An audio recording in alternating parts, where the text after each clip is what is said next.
Olá, memoráveis! Se você é apaixonado por esporte, eu vou deixar uma dica de livro muito especial, tá? O link está logo aqui embaixo na descrição e também no primeiro comentário.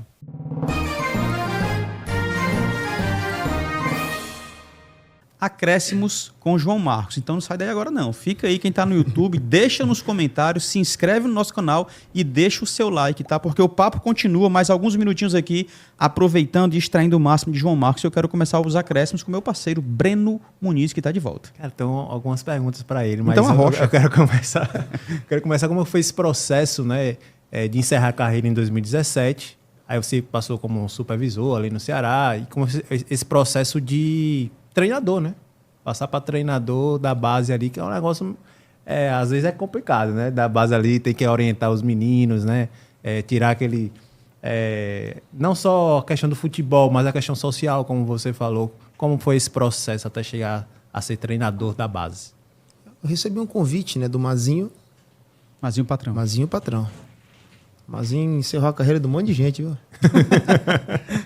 E o Mazinho Patrão fez esse convite, né? Ele já via que quando os meninos subiam da base para o profissional, quando eram relacionados, né, eu sempre pedia para ficar com eles, né, para dividir o quarto com eles, para deixar os meninos mais tranquilos, né? Sim.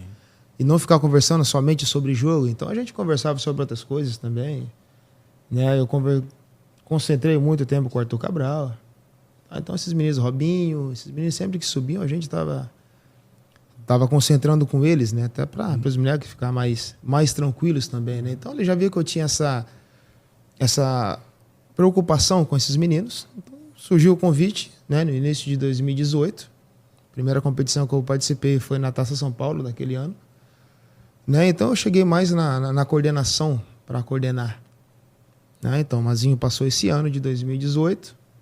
Quando foi 2019, o Armando Dessesside chegou, né? Então ele colocou para coordenar o setor de captação, ele criou esse setor que não tinha, né? Então eu coordenava esse setor de captação, né? Então eu fui passando por alguns setores, né? Coordenação, captação, né? Passei um pouquinho para ver como que funcionava a questão de análise de desempenho, né? Até chegar na parte técnica. Então eu migrei para a parte técnica quando o Alisson, que dava treino para o pessoal de avaliação, virou auxiliar do Sub-20 na época, né? O treinador era Fábio Capone, o Alisson virou auxiliar. Então eu migrei para a parte técnica ali, né? Um pouco perdido em relação a campo, né? O que fazer, o que não fazer, né? Então comecei a observar ainda mais os treinos, né? Conversei com o Daniel Chiclete, né? Um amigo pessoal meu, que dentro desse processo ele me ajudou e me ajudou muito, né? Então a gente foi devagarinho, né, criando alguns protocolos para o pessoal de avaliação ali, né, já colocando mais ou menos algumas coisas, que era aplicado dentro da categoria, lógico, respeitando a faixa etária, né, o contexto, o nível técnico dos meninos. Então a gente devagarinho foi conversando com o pessoal da fisiologia, porque começa a avaliação na segunda e na sexta-feira geralmente tem um coletivo, né, contra alguma categoria, ou a própria categoria, ou uma a menos. Então a gente, dentro disso, tentava acertar um coletivo contra a categoria, até para diretor, para os treinadores estarem olhando os meninos também de avaliação, né?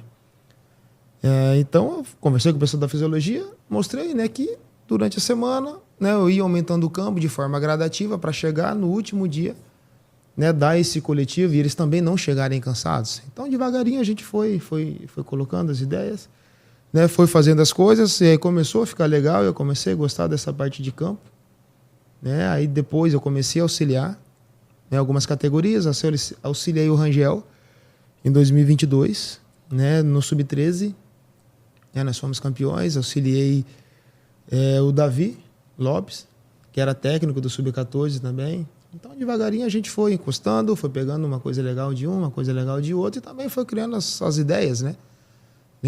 Na pré-temporada, quando não tinha ainda as categorias, eu auxiliava o Sub-20 com o Juca. Então a gente foi criando algumas ideias, foi pegando algumas coisas legais também. Então dentro desse processo aí, depois pintou um convite do Sandro, né, para ser técnico da categoria Sub-14.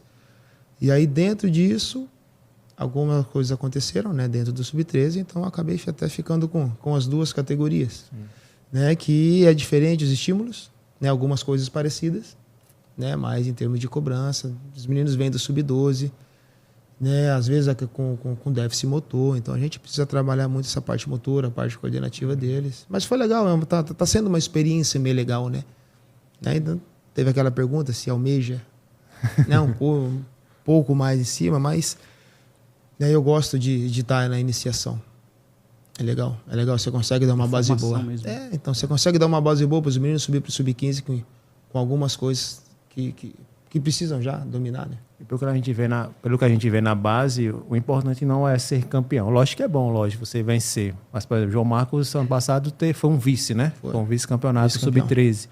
Mas eu acho que é a questão da formação do atleta mesmo, né? Ter esse caráter também. Eu acho que isso é mais primordial na base. E pegando esse gancho, como você lida com os pais? Que a gente sabe que a gente faz jogo da base, meu amigo. É uma boa. É a questão do seguinte, às vezes passa dos limites, né? Mas como você lida com os pais desses garotos também? Os pais do Ceará, obviamente você não vai conseguir agradar todos, sim, mas todos respeitam, né? E aí, mas o que eu deixo bem claro é que existe um processo, existe estratégia de jogo, existe eu levar o seu filho para um jogo, sabendo que ele vai performar e não deixar ele exposto, né? Então a gente tenta tomar cuidado em relação a tudo isso e tenta deixar o processo bem claro, porque todo mundo quer que o filho jogue. Sim. Pô, eu tenho um filho no sub-15, lógico que eu quero que ele jogue todo jogo, mas não funciona dessa maneira, né? Então para mim é pior ainda, né? Essa situação. Mas eu sempre deixo muito claro.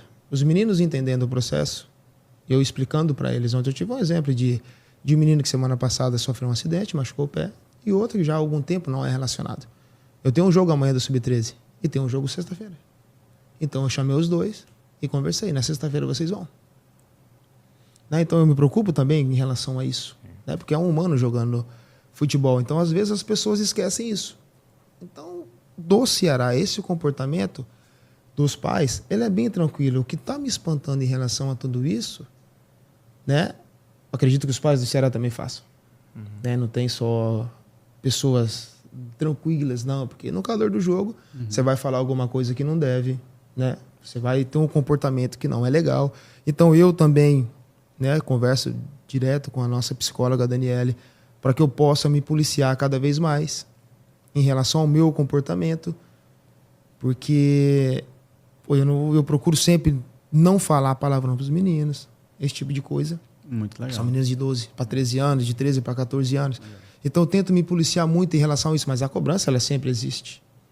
Né? Mas assim, a gente está vendo um absurdo de pessoas saírem das suas casas para assistir o filho jogar, e eu acredito que eles não se preocupam muito com isso.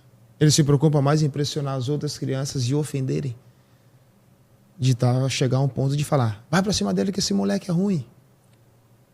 Sabe? De ofender, de xingar. Pô, a gente teve um caso sério agora. Cara, isso é cruel, né? Entendeu? Pô, a gente teve um problema sério, né, de racismo. Isso. De um cara sair de casa. Sim. Pô, parece que ele não tem o prazer de ir lá assistir o filho dele.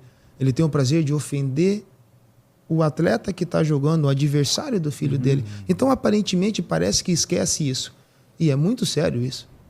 Então eu já presenciei jogos de sub-8, 7h45 da manhã, as duas comissões técnicas quase fechando na porrada. Rapaz. Jogo de sub-8, 7h45 da manhã, num sábado. Então essas coisas, elas estão ficando muito sérias, muito complicadas. Então esse tipo de comportamento que os nossos pais acredito que tenham também, né? E os outros, é muito difícil. Isso é muito difícil, sabia, cara? Isso é muito preocupante. Então tá muito complicado em relação a tudo isso. Tá muito difícil a gente trabalhar com iniciação esportiva por causa desse tipo de comportamento. Ok, cara, deixa eu passar aqui na rapaziada que está com a gente no Instagram e também o Wilton Oliveira, parceiraço, que tem um trabalho sensacional. A Bola é Nossa, um programa esportivo, inclusive premiou semana passada 21 personalidades do nosso esporte. Obrigado pela tua audiência. Quem está com a gente... Eu coloquei uma caixinha de pergunta no Instagram, João, para as pessoas deixarem algumas perguntas para você. Deixa eu abrir aqui por gentileza, para ver se alguém já mandou alguma coisa. Ixi, fala, meu Deus, é cor demais aqui. Peraí, deixa eu ver aqui. João Marcos. Tá aqui. Primeira pergunta. Ceará conseguiu... esse aqui, ele fez a pergunta lá e fez aqui. Palestina Alvinegra, né? Você já respondeu sobre o Atlético Paranaense. Quantos gols na carreira? Os moleques lá da base me enchem o saco por causa disso. Então é zoeira já, vai. Eu fiz aqui no Ceará 3 gols. Querendo ou sem querer? Um sem querer, que eu fui cruzar pro Mota. E aí eu fiz 375 jogos, 3 gols. Uma média a cada 125 jogos eu fazia um gol, né? O importante era marcar, né? Então aí, o Enzo do Sub-20. Pô, João, quantos gols você fez no Ceará? Eu fiz 3 gols. Aí ele, o ano passado eu fiz um monte. Falei, é? Ele Falei, tá. No profissional tu fez quanto? Aí ele ficou quieto, né? Falei, pô, não posso perder para um Sub-20? Profissional é outra coisa, amigo. Felipe César, quem batia mais? O Michel ou o Heleno? Heleno. O Heleno batia um bocadinho, né, cara? Heleno, com certeza. Michel, ele falou aqui também que ele não dava carrinho, não sabia dar carrinho, né, cara? Não sei dar carrinho. O Michel era em pé, né? Jogo... o Michel era em pé. Coisa mais difícil ter um Michel dar um carrinho. Praticamente nem dava. Até o Richardson falou recentemente que o Michel ele é diferente, ele não sabe dar carrinho. Ele fisicamente, o Michel sempre foi muito forte. Né? É verdade. Então ele nem precisava, cara. O carrinho daqui a pouco é um recurso. Né? Mas o Michel não usava esse recurso porque ele não precisava. O Heleno gostava de bater, né, cara? O Heleno gostava. Pô, até no bobinho, cara. A gente fazia bobinho, pô. O PC proibiu o carrinho por causa dele, cara. No bobinho. E quem era mais sério aí, o Heleno ou o Mota?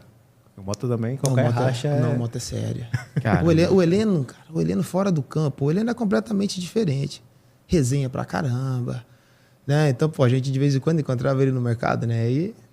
Sempre tinha alguma resenha furada, né? Tem uma boa do Fabrício, né? Que o Fabrício encontrou ele, né? Mas, pô, espera aí que o pessoal do politicamente correto não pegue no pé do Fabrício agora, né, cara? Mas, pô, o Heleno tava com o filho, né? No mercado, dentro do carrinho. Pô, o Jeanzinho, né? Que tinha ainda, né? Que é pequenininho, né? Então, o Fabrício falou assim, pô, Heleno, vai fazer churrasco que nem chama, né? Putz. Aí o Heleno, que churrasco, cara, tá louco? Aí ele apontou pro Jean e falou assim, pô, e esse saquinho de carvão que tá aí no carrinho, né? Meu Deus. Pô, aí o Fabrício contou pra nós, a gente riu pra caramba, né? No vestiário, o Heleno fica bravo, que não gosta de... E o Heleno leva na boa. O Heleno leva na boa demais. O negão é sensacional. Que cara, gente boa. Ele mora onde hoje? Se não me engano, tá morando em Penápolis. Né? O pai do Jonathan, quando veio, que o Jonathan foi assinar o contrato, eu bati uma foto com o pai do Jonathan e mandei pro Heleno. O Heleno tem uma gratidão muito grande pelo pai do Jonathan. Não entrei no assunto, né? Não fui invasivo, mas a gratidão que ele tem. Ele só falou muito bem do pai do Jonathan. A única coisa que eu posso falar é isso, que ele falou muito bem. Mais um aqui, o Hernando.Fabrício. Hernando.Fabrício. Qual jogador no atual elenco do Ceará você se identifica? O que mais chega próximo do seu futebol? É difícil, né, a gente falar sobre isso, né? Mas, cara, sou meio suspeito a falar, até porque é um amigo pessoal meu, que é o Richardson. A gente fica feliz pela comissão ter recuperado esse atleta. Verdade, né, cara? Verdade. O trabalho do Mancini, do pessoal da comissão ali, foi muito legal, porque estava sendo bastante questionado, bastante criticado, né? Porque é difícil você vir de outro futebol, de outra cultura, né? De outro tipo de treino aplicado, aí vir aqui e render a mesma coisa. Então, ele com a pré-temporada que teve, o Richardson, dos pilares do time hoje do Ceará. E ele falou até da questão de problemas pessoais também, né? Que afetaram o desempenho dele, né? Do filho dele. Então, sabe? é que eu falo, as pessoas às vezes não sabem disso, né? E criticam. Eu sempre vou falar isso, sempre vou enfatizar isso. É um ser humano jogando futebol, então o cara tem sentimento. Né? O cara vai passar por coisas complicadas. Então na hora da crítica, você tem que saber criticar, né? É aquela crítica dentro de campo. Se o cara não está desenvolvendo, critica ele ali dentro de campo. Mas tem muita gente que parte para outra esfera e é complicado. Pessoal, né? Aí eu vejo da seguinte forma algumas coisas em relação a isso. Porque a gente vê... A gente está falando sobre o futebol. É fácil falar sobre o futebol. Mas fazer o futebol, ele é muito complicado. o dia a dia do futebol, ele é muito intenso. Ele é muito difícil. E pô, eu vejo muita gente falando com muita propriedade, ao meu modo de ver, e respeito todo e qualquer tipo de opinião, de um ambiente que eles não conhecem totalmente. É Isso é interessante. muito complicado, porque pô, a gente olha alguns comentaristas, não estou falando daqui, né, da cidade, mas alguns comentaristas e comentam, esse cara é muito retrógrado. Aí eu fico, será que esse cara assiste treino? Há quanto tempo esse cara não sai do estúdio e vai assistir um treino? Há quanto? Pô, ele fala assim, mas isso na Europa não usa. Tá. Ele fez estágio na Europa para saber. Sabe? Então são esse tipo de coisa assim que a gente fica olhando e é muito complicado. Eu acredito que dentro disso tem muitas pessoas que entendem, né? E muitas pessoas que procuram as coisas, mas eu vejo muitas pessoas também que agem de má fé em relação a muita coisa relacionada a atleta. Sim. João, fala para mim aí, qual atleta que você gostaria de jogar do lado? Qualquer atleta da história. E digo mais, não só no futebol. Qualquer atleta, qualquer esporte, qualquer época da história que você gostaria de jogar do lado. Kobe Bryant. Sensacional. É monstro, né? Kobe Bryant. Monstro.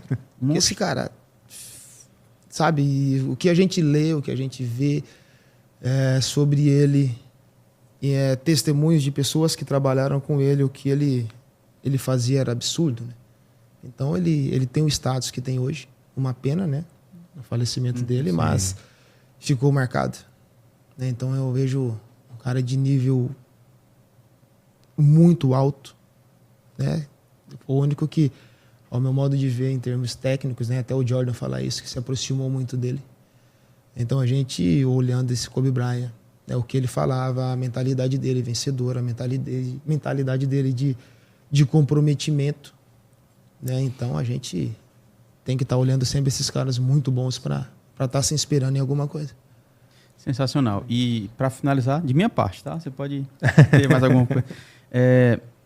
Top 3 de atleta brasileiro, também na história. Agora você, como a gente Agora briga no pegou. interior de São Paulo, me apertou sem abraçar.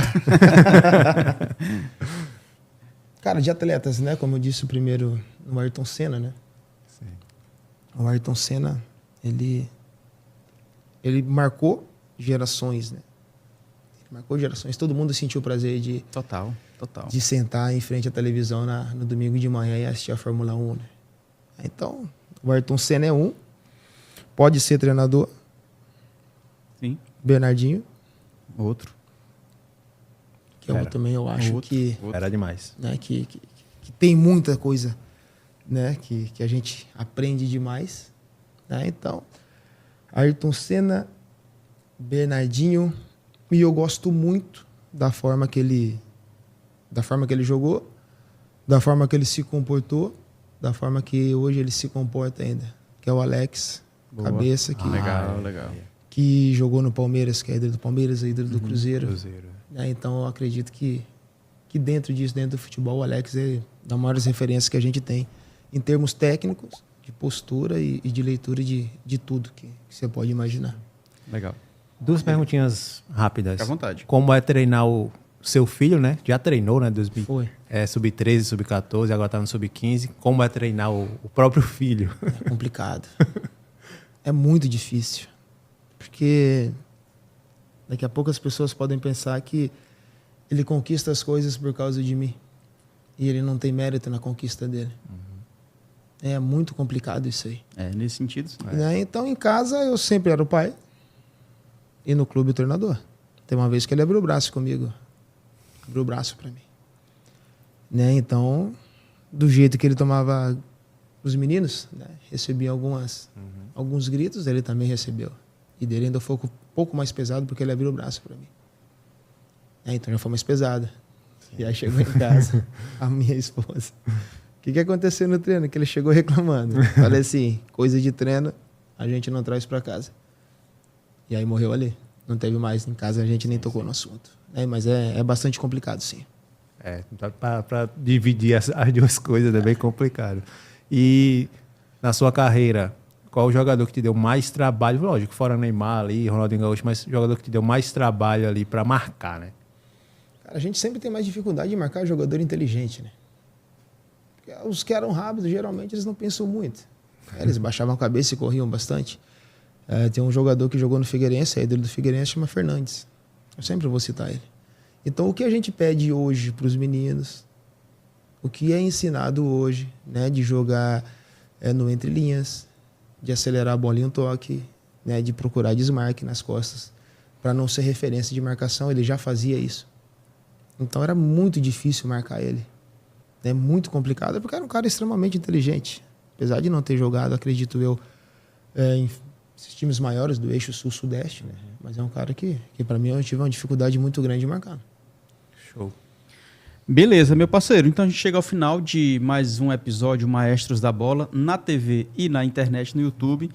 Torço muito por ti, cara. Agradeço. A gente não tem tanto contato, né, como com outros atletas, Mota, por exemplo, mas torço muito por ti. Tua história é muito rica e é um exemplo para muitos de nós. Um cara que dentro de campo era brigador, era um leão. A gente sabe... Não, usa outro termo aí, mano. Tô zoando, tô brincando. Não tem problema que isso. Era bravo, era um animal. Boa leitura, hein? E a gente vê, cara, o caráter, a maneira, a mansidão, né? E agora, nesse novo momento, cara, muito legal. Continuo torcendo pelo teu sucesso. Os teus sonhos serão realizados para a glória de Deus. Muito obrigado por aceitar o nosso convite. Agora vai treinar, né, bicho? Obrigado, cara. Eu agradeço as palavras, né? Agradeço o bate-papo, foi legal pra caramba. Né? Então a gente gosta de vir, de conversar, de expor ideias, né? Porque geralmente a gente fica só mais voltado pro campo, né? Então a gente conversa com tudo, a gente conversa sobre tudo, a gente opina sobre algumas coisas, se posiciona sobre algumas coisas, que eu acho que também é importante. Né, a gente se posicionar, a gente falar, né, porque os atletas acreditam, e ex-atletas estão voltados somente ao futebol.